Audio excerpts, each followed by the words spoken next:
అందరికీ hi, welcome to my YouTube channel ఏవి cooking world. ఈరోజైతే నేను అమ్మమ్మలు నానమ్మల కాలం నాటి చింతకాయ కూరని చేసి చూపించబోతున్నాను. చింతపండుతో కూరని చాలా అంటే చాలా టేస్టీగా ఉంటుంది. అలాగే చేసుకోవడం కూడా చాలా సింపుల్గా ఉంటుంది. 2 మినిట్స్లోనే రెడీ అయిపోతుంది కర్రీ అయితే. ఇంకా టేస్ట్ అయితే చెప్పనవసరం లేదు, చాలా అంటే చాలా బాగుంటుంది. ఒకసారి అయితే కంపల్సరీగా ట్రై చేయండి. వీడియోని అయితే స్కిప్ చేయకుండా చూడండి, చిన్న చిన్న టిప్స్ మిస్ అవుతారు. అలాగే ఇలాంటి మరిన్ని వీడియోస్ కోసం అయితే నా ఛానల్ని ఒక్కసారి సబ్స్క్రైబ్ చేసుకోండి. చాలా ఈజీగా కర్రీస్ని ఎలా చేసుకోవాలో చేసి చూపిస్తాను. ఇప్పుడు ప్రాసెస్లోకి వెళ్ళిపోదాం. ముందుగా స్టవ్ పై ప్యాన్ పెట్టి దాంట్లో ఆయిల్ వేసుకోవాలి. మీరు కర్రీకి ఎంత అయితే వేసుకుంటారో అంతే వేసుకొని ఆయిల్ హీట్ ఎక్కిన తర్వాత కొంచెం జీలకర్ర అలాగే కొన్ని ఆవాలు వేసి వేగనివ్వాలి. పోపు బాగా ఉంటేనే టేస్ట్ చాలా బాగుంటుంది కర్రీది. ఇప్పుడు దాంట్లో పల్లీలు వేస్తున్నాను. కొన్ని పల్లీలు అయితే ఆప్షనలే, వేసుకోవాలనుకుంటే వేసుకోండి, లేకపోతే లేదు. దీంట్లో కొంచెం కర్రీ లీవ్స్ ఎక్కువ ఉంటేనే బాగుంటుంది, అందుకనే ఎక్కువగా వేసాను. వేసి వేయించుతూ దీంట్లో కొంచెం మినపప్పు కూడా వేసుకుంటే టేస్ట్ బాగుంటుంది. సో ఇలా వేసి బాగా వేగనివ్వాలి పల్లీలనైతే. సో చెప్పాను కదా, పల్లీలు అయితే ఆప్షనల్, వేసుకోవాలనుకుంటే వేసుకోండి, లేకపోతే లేదు. ఇలా మంచిగా వేగనివ్వాలి. వేగిన తర్వాత దీంట్లో ఎండుమిరపకాయలను వేస్తున్నాను. దీంట్లో మనం ఎండు కారాన్ని కానీ పచ్చి కారాన్ని కానీ వేయకూడదు. ఇలా ఎండుమిరపకాయలు వేసుకొని చేసుకోవాలి, అప్పుడే టేస్ట్ అనేది చాలా బాగుంటుంది. ఎవరి టేస్ట్కి తగ్గట్టుగా వాళ్ళు కారం ఎక్కువ అయినా తక్కువైనా చూసుకొని వేసుకోండి. ఈ ఎండుమిరపకాయలను అయితే ఇలా వేసుకొని మంచిగా వేగనివ్వాలి. ఎంత వేగితే అంత బాగుంటుంది కర్రీ.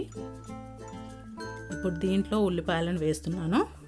సో ఉల్లిపాయలు అయితే ఎక్కువనే ఉండాలి, ఎందుకంటే ఉల్లిపాయలతోటే కర్రీ అంతా ఉంటుంది కాబట్టి మనం వేరే కూరగాయలు ఏం వేయట్లేదు కాబట్టి ఉల్లిపాయలు అయితే కొంచెం ఎక్కువగానే వేసుకోండి కర్రీకి సరిపడా.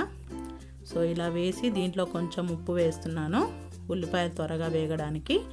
వేసుకొని కలుపుకోవాలి. ఉల్లిపాయలు బాగా మగ్గనివ్వాలి. సో ఇలా కలుపుకొని దీంట్లో అయితే కొంచెం అల్లం వెల్లుల్లి పేస్ట్ వేస్తున్నాను. కొంచెమే వేసుకోండి, ఎక్కువగా వద్దు. ఇప్పుడు దీంట్లో కొంచెం పసుపు వేస్తున్నాను. పసుపు వేసి కలుపుకోవాలి. చాలా అంటే చాలా సింపుల్గా ఉంటుంది, ఒకసారి ట్రై చేయండి. సో ఇలా మగ్గిన తర్వాత దీంట్లోకి అయితే నేను ముందుగానే నానబెట్టుకున్న చింతపండుని వేస్తున్నాను. ఎవరి టేస్ట్కి తగ్గట్టుగా వాళ్ళు వేసుకోండి. చింతపండు కూడా ఎక్కువ కర్రీ కావాలనుకుంటే ఎక్కువ ఉల్లిపాయలు అలాగే ఎక్కువ చింతపండు వేసుకోండి, లేదు అంటే ఒక చిన్న నిమ్మకాయ సైజు చింతపండు సరిపోతుంది ఒక 3 ఆనియన్స్కి.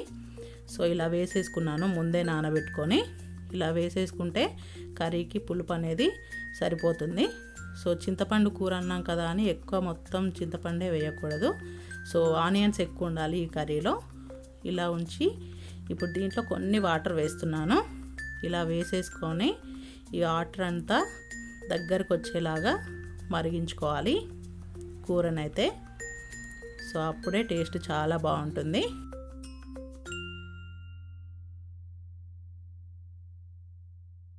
అప్పుడే కర్రీ మనకు అయినట్టు.